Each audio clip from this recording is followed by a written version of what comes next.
নমস্কাৰ বন্ধুসকল, আপোনালোকে গম পাইছেই যে আজিৰ পৰা অনুষ্ঠিত হ'বলৈ গৈ আছে মহিলা দলৰ IPL। এই IPLৰ প্ৰথম মেচটো অনুষ্ঠিত হ'ব মুম্বাই বনাম গুজৰাটৰ মাজত।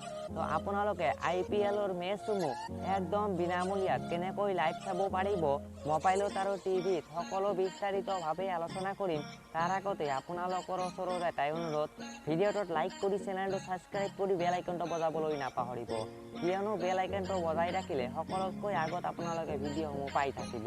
তেন্তে বলক ভিডিঅ'টো আৰম্ভ কৰোঁ।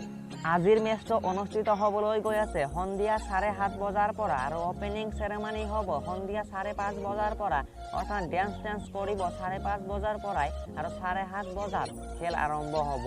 তো লাইভ ষ্ট্ৰিমিঙৰ কথা ক'বলৈ গ'লে, টিভিত চাবলৈ গ'লে স্পৰ্টছ 18ত আপোনালোকে লাইভ চাব পাৰিব একদম বিনামূলীয়াত, আৰু যদি মোবাইলত চাব যায় তেনেহ'লে জিঅ' চিনেমাত একদম ফ্ৰীত আপোনালোকে লাইভ চাব পাৰিব, অৰ্থাৎ একদম বিনামূলীয়াত আপোনালোকে লাইভ চাব পাৰিব। তো এয়া আছিল ভিডিঅ'টোত কেনে লাগিলে কমেণ্ট কৰি জনাব।